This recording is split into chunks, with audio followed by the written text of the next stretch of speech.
പറയും കൂടി ഒരു സ്ഥലത്ത് ഫ്രിഡ്ജിൽ വെച്ചോണിക്ക് വെളിച്ചെണ്ണാക്കി കൊണ്ടുവരാന്നുള്ളതാണ് ഇന്ന് നമ്മളെ പണി. പക്ഷെ ആടത്തി പിടിച്ചാലും വലുതാ മാളത്തിൽ പറഞ്ഞ അവസ്ഥ. ഇങ്ങനെ ഞാൻ 2 ചങ്ങായിമാർ കാണിച്ചു 500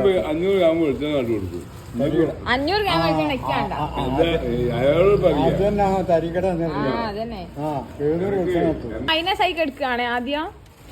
ഞാൻ ശരിയാക്കത്താതി നമ്മള് അത് വിചാരണക്ക് വന്നില്ല. മത്സരത്തിൽ എത്തുന്നേ ഉള്ളൂ.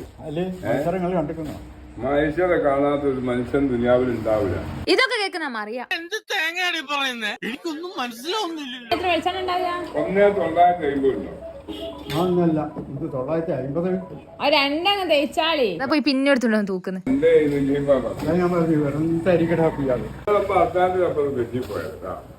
ണല്ലോ 2.25 കിലോ കേട്ടോ.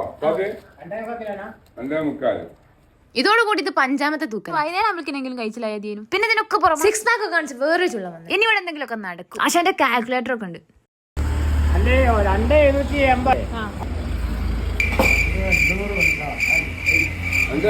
കേട്ടോ. അയാളെ പറഞ്ഞ് നോക്കണ്ട. അയാൾക്ക് എന്തോ ഏതൊരു 50 കുറവുണ്ടോ അല്ല. ഇനി എത്രയാണ് കൂട്ടുന്നത് നിങ്ങൾ പറയും. ഇറ്റളൊന്നും സ്കൂൾ പോയില്ല. പിന്നെന്താ ചെയ്യാ?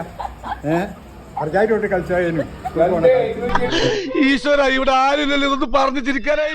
അങ്ങനെ പെട്രോൾ പമ്പിലെ ചേച്ചി എന്ന നാടകത്തിന് ശേഷം നമ്മൾ ഇറങ്ങിയിരുന്നു നമ്മുടെ അടുത്ത നാടകം കൊപ്രപീഡിയയിലെ ഇക്കായിമാര്. ഇവലൊക്കെ ഇപ്പൊ ഇജാതി തക്കാണെങ്കിൽ ഇവല ആയ കാലത്ത് എങ്ങനെ സ്കോർ ചെയ്യാനായിട്ട് സ്പേസ് തരുന്നില്ല. അതന്നെ ഇന്ന് 700 അങ്ങ് റൗണ്ട് ആക്കി ഒറ്റക്കണക്കിന് കോരി കൊണ്ടുവരുന്ന സാധനം ചത്താത്തേ. ഇതൊരു കിണ്ടൽ കൊപ്പര മിഷനെ കിട്ടാല് 60 ഗ്രാം വെളിച്ചെണ്ണ കിട്ടും. 40 ഗ്രാം പിണ്ണാക്ക് അതിന് പിണ്ണാക്ക് വിറ്റൂടെ? ഇയാള് ഈ പയ്യിൽ പോയിട്ട് ചാണം വെക്കും പോലെ വെളിച്ചെണ്ണ വെക്കാൻ കഴിയാതെ. നിങ്ങൾ രണ്ടാളെ ഞാൻ വീഡിയോ ഇടുന്നതിന് വിരോധം ഉണ്ടോ? ഒരു വിരോധമില്ല. പക്ഷെ ജയിലിലാക്കരുത്. നിങ്ങൾ ദോസ്തുകളാ? ഞങ്ങൾ ദോസ്തുകളായി. ഇപ്പൊ ആയതാ? ദുനിയാവ് അങ്ങനെ തന്നെ മനുഷ്യനെ. അങ്ങനെ മണിക്കൂറുകളോളം നീണ്ട കൂട്ടലും കുറയ്ക്കലും ഹരിക്കലും കുടിക്കലും ശേഷം എനിക്ക് വെളിച്ചെണ്ണ കിട്ടി. സമാധാനം. ഇനി പോരേ നമ്മുടെ ടീമിനോട് ബായി പറഞ്ഞ് ഞാൻ പോകുന്നു. അപ്പൊക്കെ ബൈ.